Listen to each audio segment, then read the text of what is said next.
I can accelerate and I can slow down depending on what I need. But the ambitions are still there, and that's the hardest part. How you put together the part where you say, I need to provide for my family in a nice way. I need to create something for my retirement. And at the same time, I need to not to burn out or have any effect on the family. Yeah. That search for balance is almost daily, a daily one.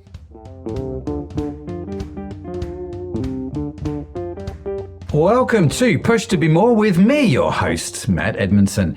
This is a show that talks about the stuff that makes life work. And to help us do just that, I am chatting with today's very special guest, Jim Martin from Align Digital, about where he has had to push through, what he does to recharge his batteries and to be, as well as what they're doing to be more. Now, the show notes and transcript from my conversation with Jim will be available on our website, pushtobemore.com. And also, while you're there, you can sign up for our newsletter. And each week we will email you the links and the notes from the show automatically. Oh yes, direct to your inbox. And guess what? It's totally free. So you may as well get going and signed up to that. Oh yes. Now, this episode is brought to you by Orion Media, which helps entrepreneurs and business leaders set up and run their own successful podcast. Jim, you know what? I have found running my own podcast to be insanely rewarding. It opens doors to amazing people like nothing else I have seen. I have built networks, made friends, had a platform to champion my customers, my team, and my suppliers. And I think just about every entrepreneur or business leader should have a podcast because it's had such a massive impact on my own businesses. Now, of course, that all sounds great in theory, but in reality, there's the whole problem of setting up distribution, getting the tech right, getting the strategy right. I mean, the list goes on.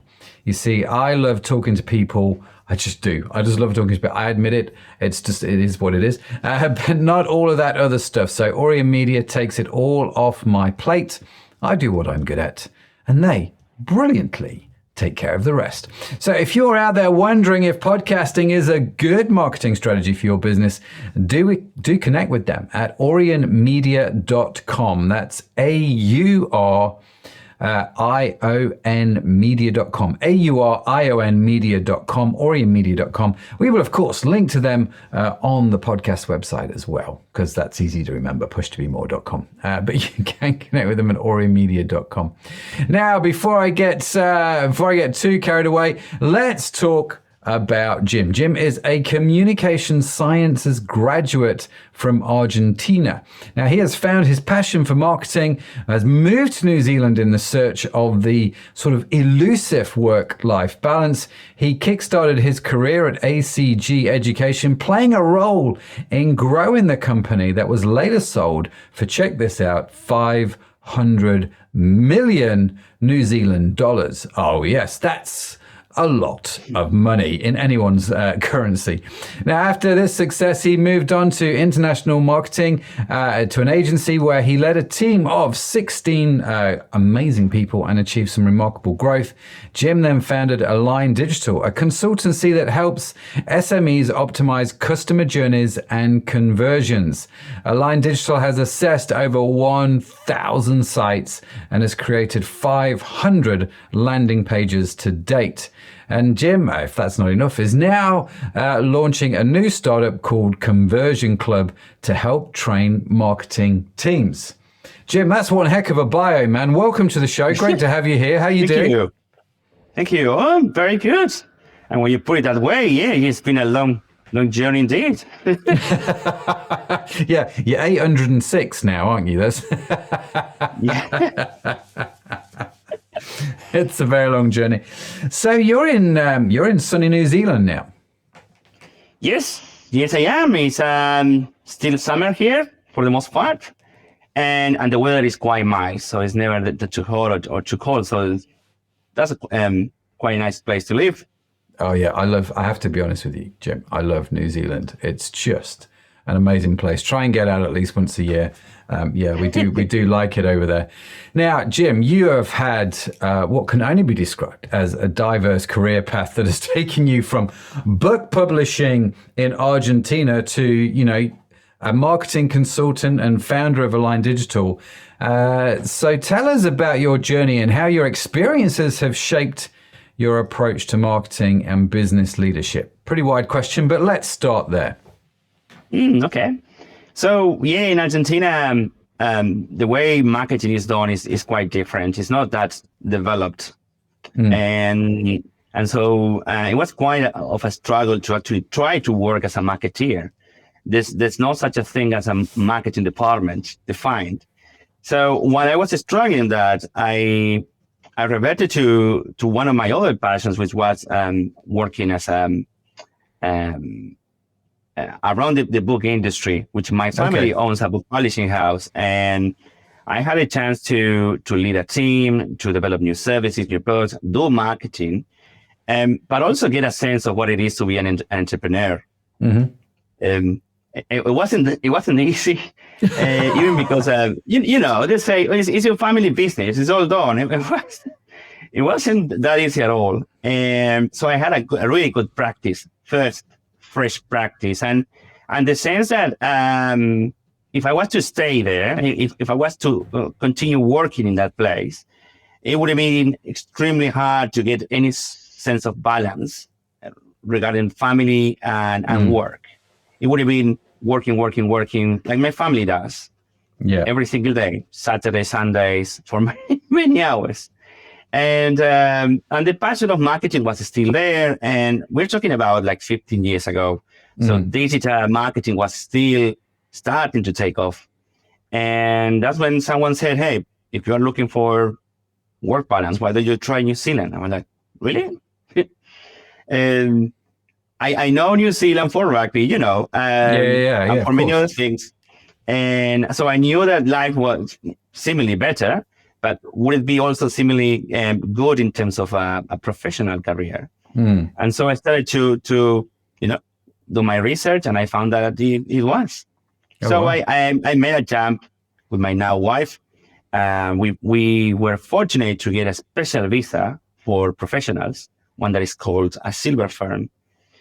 And they give 400 of those once a year, randomly. It's like a lottery. Quick. Yeah. It's like a lottery. The first 400 that get it are in. Then there's a massive paperwork, almost as becoming residents even before going there. So you need to prove many things. It was interesting to say the least. And when I came here, and the most interesting part is that this a way to see how third world or developing countries are in terms of their marketing and their studies that are not recognized.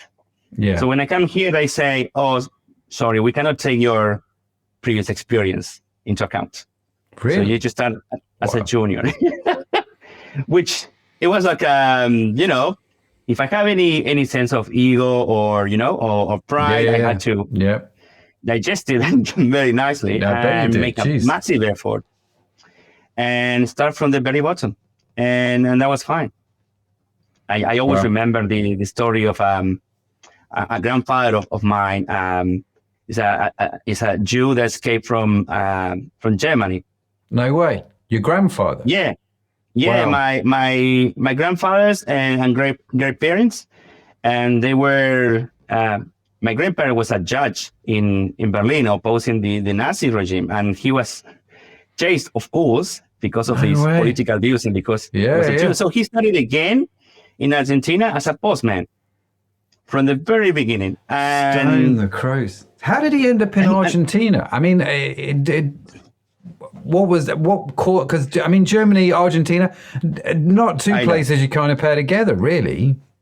Yeah, and pretty much like the Von Trapp family. So they escaped to the night. They were given 5 hours to escape. Wow. Really? Wow. They escaped with a stamp collection because my great grandparent was a stamp collector, a good one. And left everything behind, went through Switzerland, Italy. They tried to take a ship to the US, but they were told that no visas. It was really hard to go to US. It was a bit late. It was in 1937. So they were offered the way just to go to Argentina, which must have been quite hard because Argentina not only have Jews that escaped from the war, they also have some Nazis too. So everyone living together in that country. But for me, that was always a highlight because every time I asked about if he was a bitter man, my great granddad, and the answer was no. Wow. He became a postman in Argentina, not knowing the language, and he lived very happily. Wow. He started over and something very different.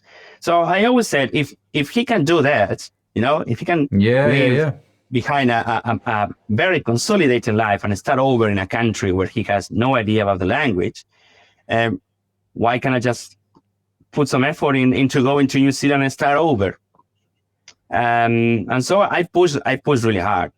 At the beginning, they gave me a 3 months contract to start in this ACG company, and they say, well, we're gonna see what you can do. We don't know exactly the extent of your knowledge, so because you come from Argentina, so we don't know. And I said, fair enough. I just want an opportunity. So within 2 weeks, they say, hey, we actually are understanding that you have some knowledge. We like to have a 1 year contract. Wow. So after 2 weeks, and then after that, everything was really good because I was working really hard, and then I was getting promoted every 6 months. Wow, that's fantastic. By the end of the year number 3 at that company, I was running 27 websites, a team of 4 or 5 just dedicated to that. I was running all the ads that we have, a budget of $500,000, doing end-to-end marketing campaigns. I was really enjoying it. Like, okay, this is what we meant to do. Yeah.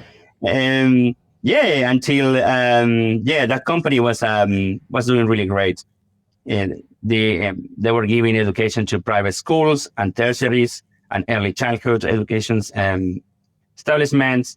There were a total of like 17 institutions that the group owned, and we were managing everything from them, all the analytics, all the user journeys of them, mixing that with branding, with campaigns, traditional and digital, end to end.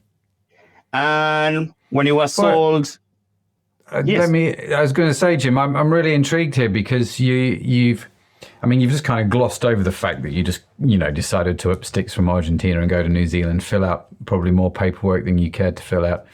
And you've got this job, and, you keep getting promoted and people see your work ethic. So you said at the start, the reason you went to New Zealand was because of the work-life balance, because with your publishing business, you're working every day, 20 hours a day and all that sort of stuff. Yeah.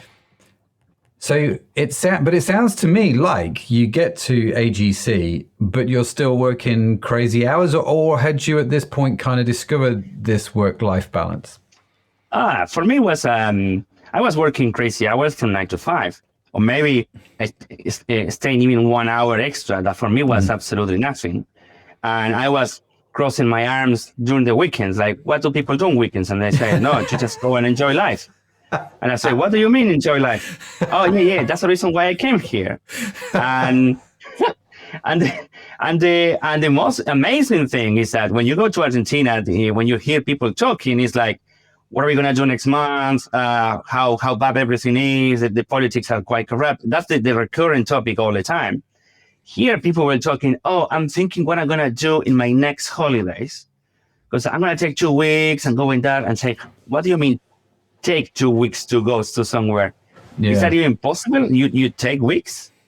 Like, you have how many holidays? And they say, no, you have at least 20 working days of holidays. What? Yeah. That for me was a shock. And so it took me like 3-4 years to slow down and to start to be part of things, and to myself think, okay, let's go to enjoy holidays, let's work hard, but let's stop when we need to stop, and then we go home and enjoy our life there. And one thing that happens is that at the beginning you don't see it much, but then years pass by. When you visit Argentina and you see how crazy things are still in there, you are like, oh my goodness, I have changed. I have become more Kiwi. I cannot think on that stress anymore of no holidays, working every weekend. I cannot anymore.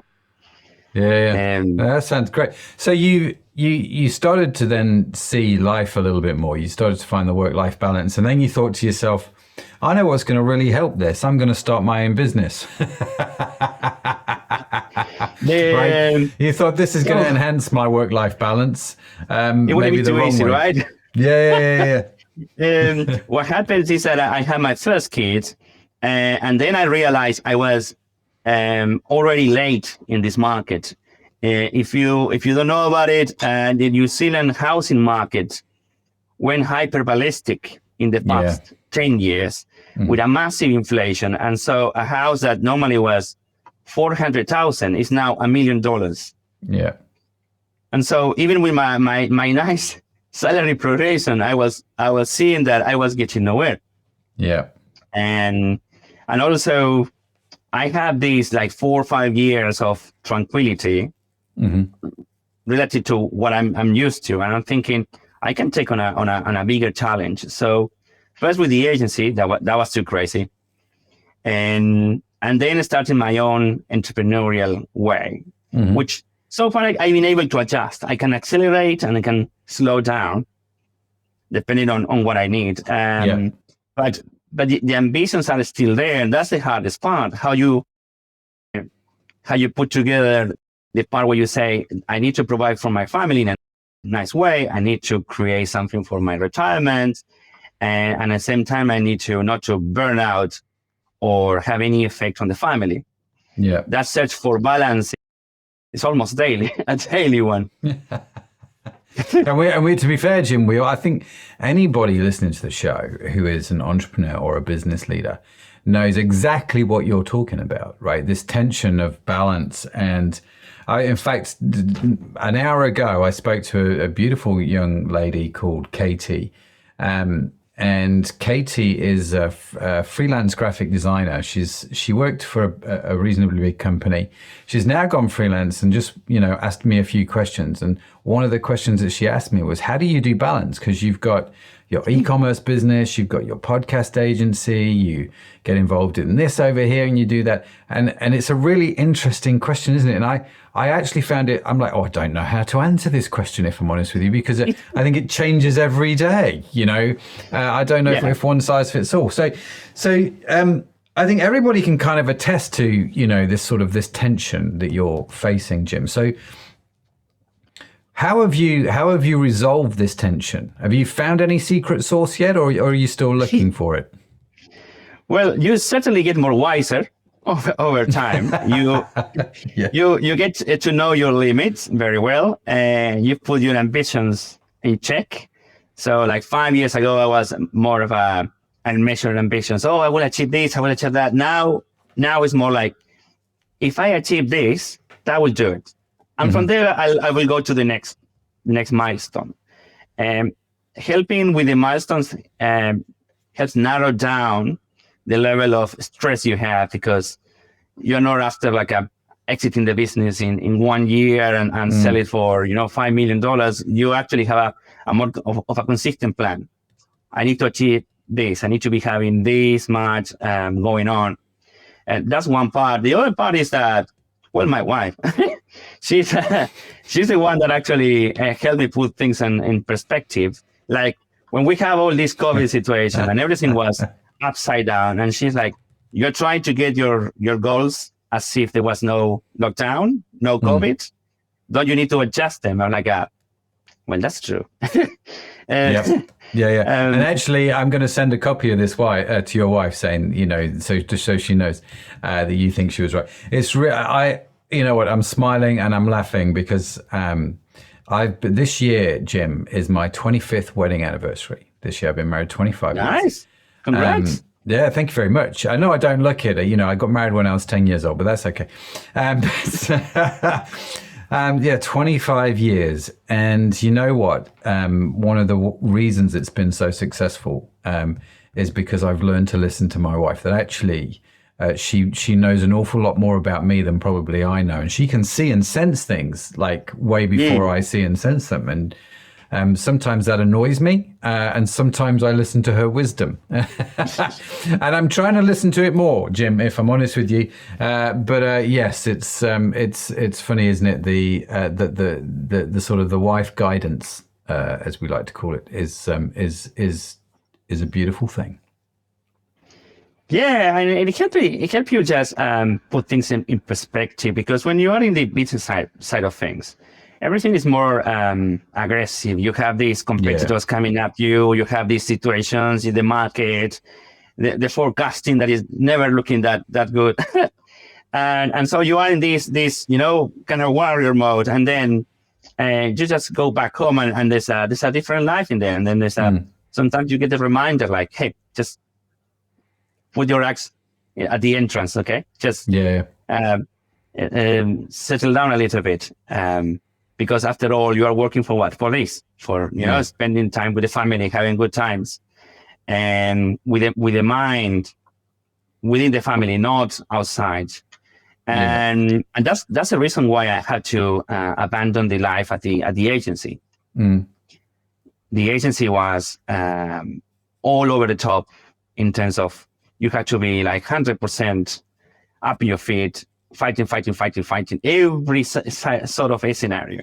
Internal with the politics inside, external, and I was working again 11 to 12 hours at that agency. Wow. It was quite a challenge. Yeah. And then I was thinking, well, if I continue this way, how would I be in 5 years continuing with this? Because I worked only 2 years. And the answer was like, more solid from the business point of view. I mean, more wise in that regard, but at a personal level, bit of a soul consumed kind of person. And the kind of person that goes and spend the whole weekend trying to recharge, like a zombie, like sitting there, like And that's a scary scenario when you have your kids saying, "Oh, that's dad," or what is left of him. But no worries, he will recover every Monday again. That's why I switched to the entrepreneurial life. And you might say, "But hey, Tim, entrepreneurial life is also hard, but it's different. It's in your terms, and you can slow, you can accelerate, you can manage your times." And I still have some sort of challenges, as everyone that is an entrepreneur knows. The cash flows, the people that don't pay later. I had to chase clients to pay for work 200 days after. So it's crazy. Never easy, but it's a different story. It is, and I like what you're saying though, because you are much more in control. I think my experience with running businesses is that there are seasons. There are seasons when it's just going to be hectic, and as long as I make sure it's a season, i.e., that it has an end date, everyone seems to be okay with that. We've always done this thing in our house where, as much as is humanly possible, so I'm not perfect, but let's say 49 times out of 50, we managed to do it, is every evening we all sit down and have a meal together as a family. And unless I'm traveling, then that's what we try and do. And that's been just these little things that you put into place, which make a big difference. And when you're running your own business, you can do those things, because I can go, well, I might just work an extra hour in the evening when the kids have gone to bed or something like that if I need to, But it's interesting you're contrasting, because a lot of people, when they talk about running a business, talk about how it all, it is all consuming. We often used to joke, when you set up your own business, you can work just half days, but it doesn't matter which half of the day you work, the first 12 hours or the last 12 hours. It doesn't make any difference. Do you know what I mean? There's a standard joke. So a lot of people talk about the busyness of running a business, but for you, actually, it sounds like when you started Align Digital, actually it became easier than the agency, which you didn't own, that you were in before, right? Working 12, 13-hour days. And so because the business actually gave you an element of control. And that's a really interesting point to make, because not many people make that point when it comes to setting up a business. Yes, it all depends on the basis you launch your own business. I've seen people investing a lot. I try to make it lean from the get-go. I have to say, though, something I haven't mentioned is that I left the agency with some people I knew from the agency that became my partners. Okay. On the first year of my company. And the idea was to white label our services and selling that to agencies. Because between the three of us, we knew a lot of agencies here in New Zealand. And they were in need of this service. So it made sense until we hit the first issue. When an agency said, "Oh, sorry, I'm not going to pay you because I'm firing 80% of my staff." And I was struggling and I didn't tell you. And that's when I started to see the cracks in the relationship I have with my partners. And I thought, that's not the way we should be working, because it's quite stressful. And apparently the work we do for agencies is not, and that's something I learned, the importance of value, the value positioning, value alignment more than positioning on the things you do, to whom, and how that is perceived. And agencies didn't care about our work at all, because it was more for the end client and customer. So they were in between saying, "Oh, maybe they need this," and they just passing. But they kind of diluted the value in between. And that was an issue. And so I ended up dissolving the partnership. And then I started again after 1 year. Like, I relaunched my company, but I did it in a lean way, where it was more of a freelancer kind of a company. Okay. Because I still have a lot of contacts from the agency, from my work before. Referrals and contacts, as we know, are super important. And it allows me to have minimum costs. I was working from, this is something funny. I work from my home. I have a studio for like 2-3 years. And in March 2020, early March, I did my goal to go and meet more people right after COVID. Right. Right after everything was closed for 2 years. And everyone was working from home. I'm like, no, I was trying to leave home. So I started very, very lean and more of a freelancer. It was until recently, even during COVID, that I said, if I really want to get this going, I need to be more than just a freelancer. I need to bring people in. And there's something to be said. Team, because you can come as a freelancer, it's in between, entrepreneur and having your 9-to-5 kind of job. Mm-hmm. It's in between. You have perks of both and limitations from both. And if I wanted to compete, I needed something else, because as a freelancer alone, you cannot just exchange your hours per work. And there's not much. You reach a point where you need to put even more hours, and you don't want to do that. You want to charge more, but it's of course harder. And that's when I decided, okay, let's go back to put together a team and start pushing to go more into the business side of things. And then I started to hire some guys, grow the team, expand the services, and that slowly started to grow into what is now. So we are just incorporating more people, and it's exciting. Yeah, one of the things that you said, Jim, in our pre-call, so if you're listening to the show and you want to know what I mean by pre-call, this is where, because when we connected, we didn't know each other. So we do the pre-call and we sort of connect and we chat about the show and we think about things that we're going to talk about, just so you're aware and I'm aware. And it's just it's a great thing to do. And one of the things that you said in the pre-call, which stuck out to me, was, and I wrote it down here in my notes, talking about your business. How do you compete against younger fellas that don't have a family? Maybe you're not as fast. They can do an 80-hour week. So you have to be smart, build team, and play to your advantages, right? So this is, I thought it was a really interesting, hence the reason I wrote it down, Jim. I thought it was a really interesting point. So how have you found then building a CRO type agency, you're doing these optimization things, which traditionally is, forgive my ignorance, but it's a lot of data analysis, a lot of looking at data, trying to make some decisions about what's going on, using a lot of technology. Is that a young man's sport for your industry? And I guess, how have you found it competing against the younger fellas? Well, certainly it's not just one magic bullet that solves it all.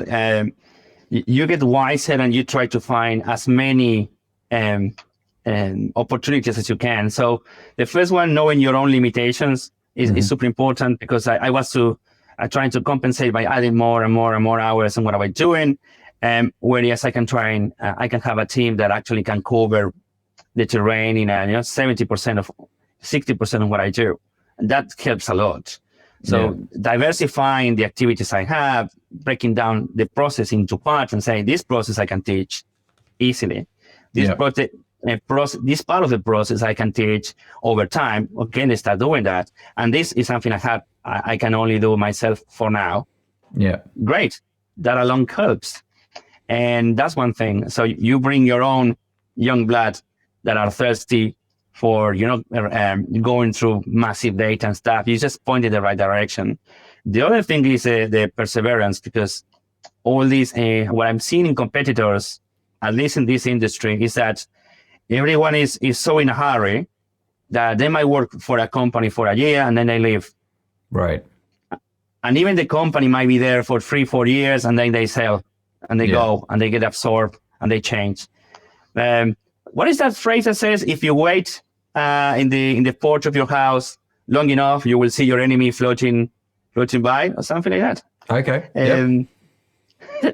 It's a kind of that situation. If you are there and pushing with perseverance, at some point they will say, well, Jim, we're going to give you this work to you because, you've been there again and again and again, meeting after meeting there, Congress after Congress. We see your face showing up. And then you get in. The other thing you do wins, is right? Consistency wins. Yes, and it's amazing how simple those two words just sort of roll off the tongue. And I think, as I've got older, I, like you, Jim, I've just kind of realized actually consistency wins.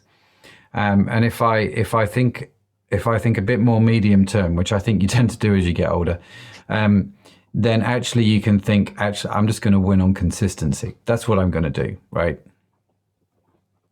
It's more important than you get to believe. You are put into this rush and thinking that everything is black and white. Either you win a client or not, and what's going to happen in the next month. But instead, the approach is that works the best is the opposite. You just focus a lot on making a good impact on the clients you have right now. Your objective number one is for them to refer you to someone else. If they refer you to someone else, then the value is there. You might have different ways to do it, but that's the most important part. The other part you focus is on having coffees and talk to people. Because you also understand that the value position in everything that we do as a freelancer or entrepreneur is positioned from the logic point of view. What can you do for someone else? How many pages of this report can? And no, it's more human. It's how you interact with others, how you solve them and their needs, not just the work itself, but actually the way you deliver the work, the way you are there when they have some issues. They just grab the phone and say, James, I know you're finishing this audit, but we have this other situation with a campaign. Can you please take a look? And you just right there for them. So that also helps a lot. And it's just there's a phrase from Seth Godin. He has so many phrases. So many good ones. Yeah. But at the beginning, he said one that it kept me thinking, like work that matters for people who cares.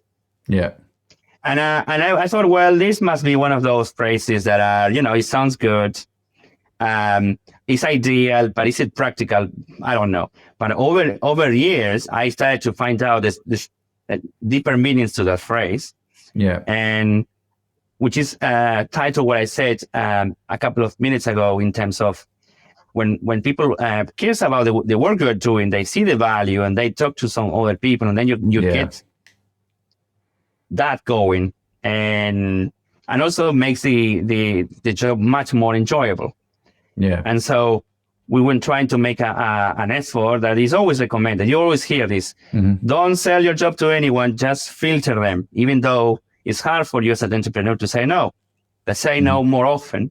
Yep. And one of the best sales techniques I can recommend is just to say no to people, and it's amazing how quickly things sort of turn around. It's a remarkable thing. Yeah. And it's interesting because you have this dynamic. Like, well, it's easy when you say, I have a surplus. I have a runway of cash flow for 3-4 months. I can say no to many of them, but it's even more important when you don't have that runway. Mm-hmm. When your runway is just 1 month. Because that's when you are in the weakest position, because your survivability kicks in, and you say, I need to feed my family, I need to pay my stuff, and I have to get the bills all up and running, and this is a seemingly easy deal, easy job, that is presented so easily that why would I say no to this? That's when you get some traps. Then it's not so easy. Then it's time consuming, energy consuming, and then it takes you to a spiral when you don't have enough energy to actually look for the best prospects. Which is there's nothing new what we're seeing here. I hear this so many times, but it's just when you walk the walk to say in a way that you realize the impact that has. Yeah, it's massive. No, I like that, and I like the fact that actually, as I do enter my later years in life, it's interesting that I kind of reflect on these things like you, Jim. That actually consistency wins. The power of having a cup of coffee with somebody. For me, business has always been about relationship, which is why, if I'm honest with you, the podcast thing works really well for me. If I put me in any industry, And I might not have been in that industry. And now the first thing I would do is set up a podcast, honestly, because I know I can grow business through podcasting. Because whilst you and I can't sit down and have coffee until my next trip to New Zealand, we can have a conversation like this on a podcast, right? And it's easy. It just takes away a whole, like if I was just to call you and go, Jim, you don't know me, my name's Matt. Tell me about running a business and moving from Argentina. Well, you can be like, who's this guy on the phone? Well, I don't know. Do you know what I mean? But in the context of a podcast, you can really build some interesting relationships with people. And so I get that. I get relationship works. And I also get that actually for me, experience matters, right? And life experience especially matters when the pressure's applied and people just need help. And there's just something about the gray hairs, that kind of that just make people feel a bit more comfortable. There is that wisdom, and I think embracing that as we get older is not a bad thing. Now, don't get me wrong, I'm not like 80 years old. I'm approaching 50 this year. I've got the 2 milestones: my 25th anniversary, my 50th birthday. But I do reflect on these because it is quite fascinating. It is quite interesting. So you've obviously got the family, right? You've got your business. Your business is good. It's growing. You're taking on the younger guys and winning through your various strategies. You've got your family. So I'm curious with your work-life balance, what sort of things do you do, Jim, to fill your tank, recharge your batteries, well-being, that sort of life balance? So outside of work, what does Jim's life look like? So again, it's something I have to develop over years. Mm-hmm. You naturally need, I've been, spending so much time with the kids and even with my friends, but I haven't watched a movie or spent quality time with my wife for many weeks. And you feel the imbalance. Mm. And so you try to block it and say, hey, every Friday night is going to be movie night. I'm going to have our time at least. Or we also have a bit of a book club because my wife loves reading. So we actually discuss different books and stuff. It doesn't need to be that fancy, but at least once a week, at least, we actually block time for us to talk and be with each other. I also do the same with my friends. I have one day that we would just go and do something, play board games. My friends and I love to play role-playing games. Okay. And Dungeons so and Dragons. We Dungeons and Dragons night. Yeah. And it's a tradition because many of my friends came from Argentina as well, like following me myself and say, hey, if it's that good in New Zealand, maybe I can go too. You know, they are IT, so for them it's easier to go anywhere actually. Yeah. And so we have our night, which is an excuse. It could be anything. It doesn't need to be Dungeons and Dragons or whatnot. And so I have that with the kids. I also try to have moments playing with the two of them. I have two kids, or spending time with each of them separately. My son is into, he loves history. He's 7. So, we get books about different parts of history, and then he comes to me and then we discuss what happened here with the Romans, with this stuff. Have you come across, sorry, Jim, have you come across something called Horrible Histories? The BBC have done this TV series called Horrible Histories. Have you seen this? No, why is horrible? So, it's just really funny because my boys, when they were growing up, we would watch Horrible Histories. So they'd look at history, but they look at some of the kind of funky, gory things that they did. But it's done in a way that actually really engages the kids. So it's aimed at kids, but dads love it, to be fair. Check out Horrible Histories. There's a BBC TV series. I think it was a BBC that did it. And you can also get the books. And the books are just great fun to read with your kids. So if you like books, you like history, you like hanging out with your kids, I can highly recommend them. Okay. Yeah, it's easy to remember. I probably won't forget the name. No, not at all. So you go on. Just to finalize this is to say that I try to put a focus on a weekly basis, like every day of the week to divide and say, okay, this is the day for my friends, this is the day for my kids, this is the day for my wife. Every day is I spend time with my kids when I just go out of the office. But at least once a day, and everyone knows, today is Monday. We know that Dad is going with his friends. Today, it's Friday. No, Jim is not going to go out with friends because Jim has, wifey night with movies. And that gave me a really good sense of balance. At the beginning, I wasn't doing that. At the beginning, it was like, maybe this week I can do something or not. But the more you structure and coordinate everything, especially when you have kids, right? You become master of you become routine. Routines are super important. No, I totally agree. One of the things when I was talking to Katie earlier, I was like, one of the things that I have done well, I think, is I've understood what my big rocks are, the important things to me, and they're in the diary every week, and they're the first things which always go in. And so then everything else is built around them. And so that sounds like a very similar principle. I'm getting this in the diary every week. This is what we're doing. Life then happens around those things, right? And the one thing it's not all like, oh, Jim, you're doing fantastic. They have everything under control.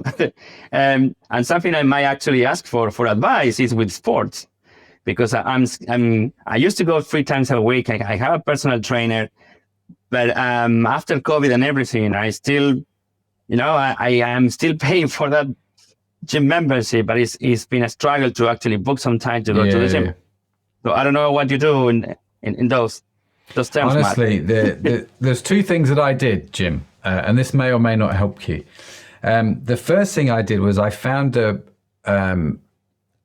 form of sport or exercise that I actually enjoyed.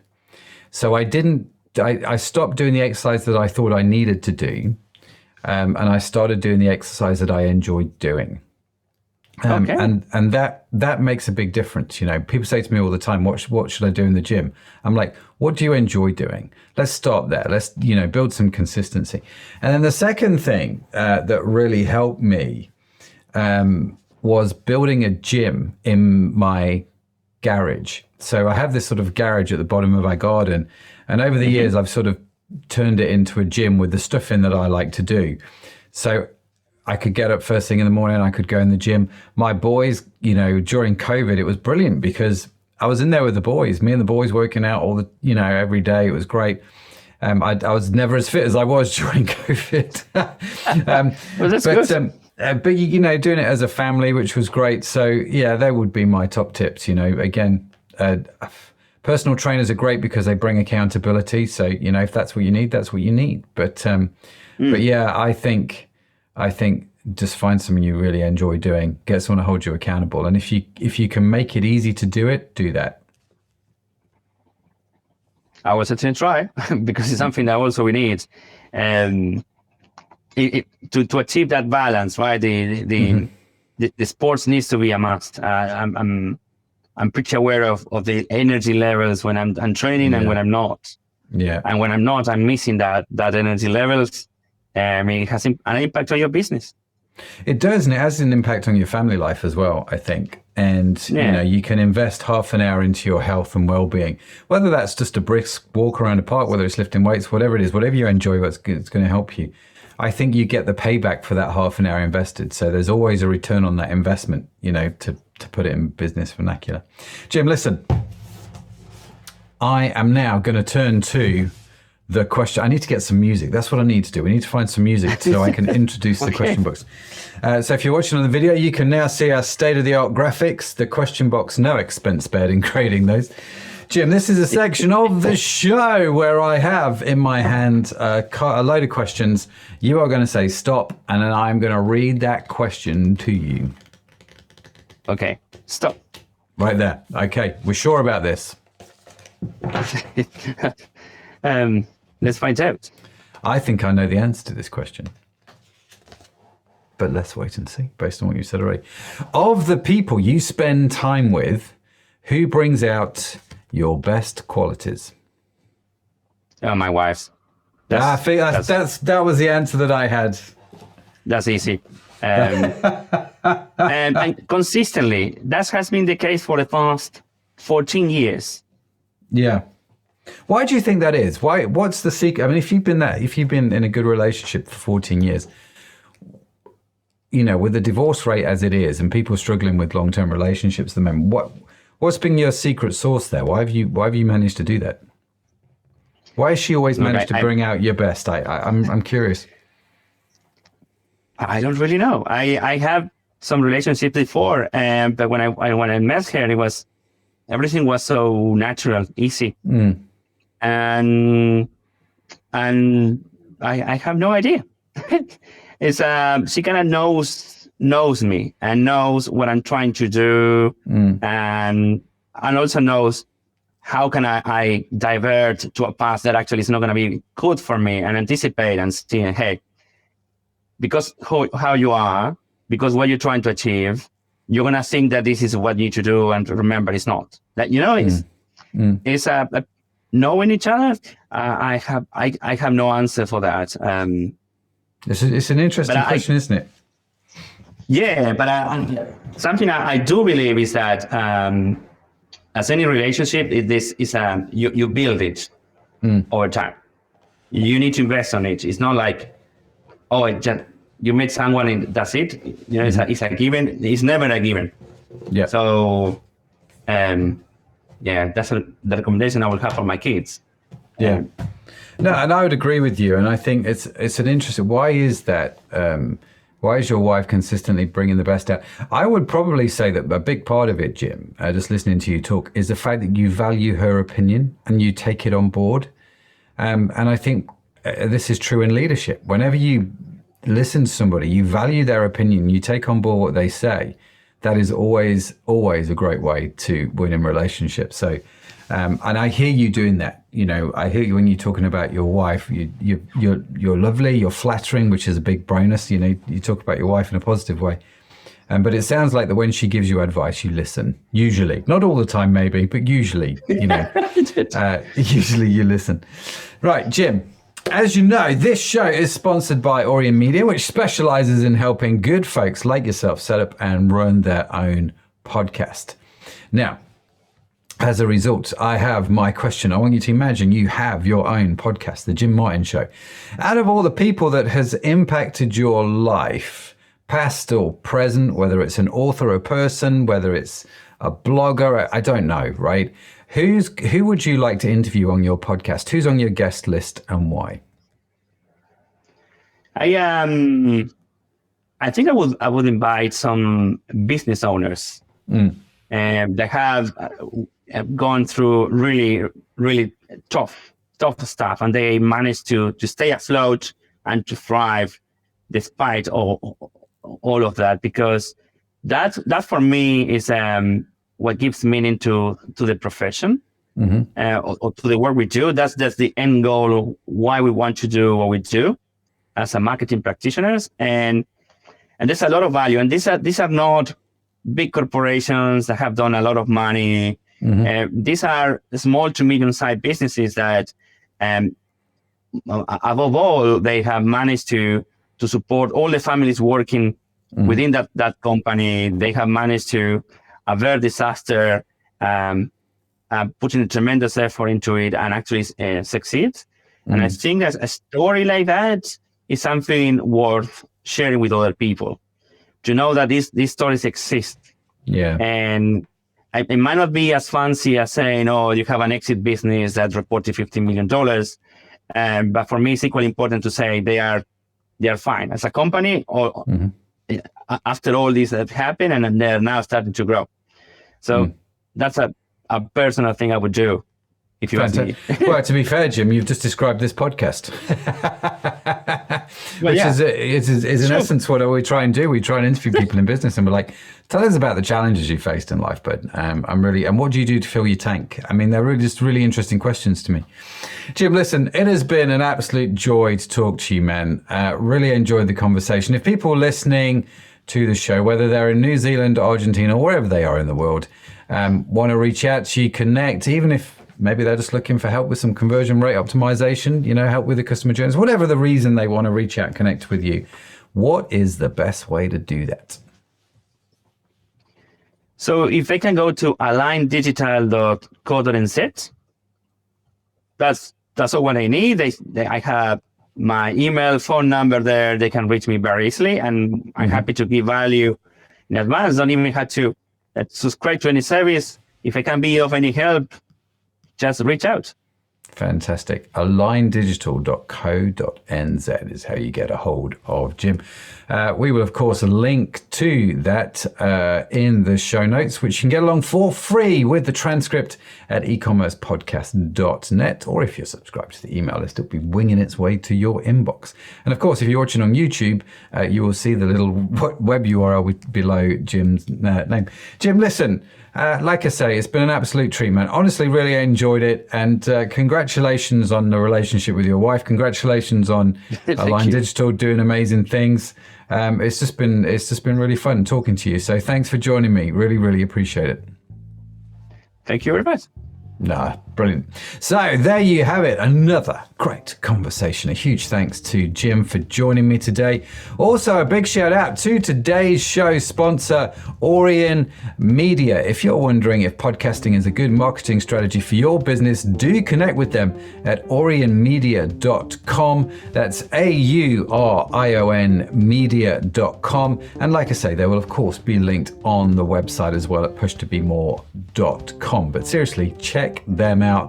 They will be helpful. Now, be sure to follow the Push to Be More podcast wherever you get your podcasts from, because we've got yet more conversations lined up with some amazing people just like Jim, and we don't want you to miss any of them.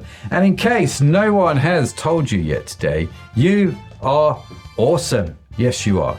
Created awesome. It's just a burden you have to bear.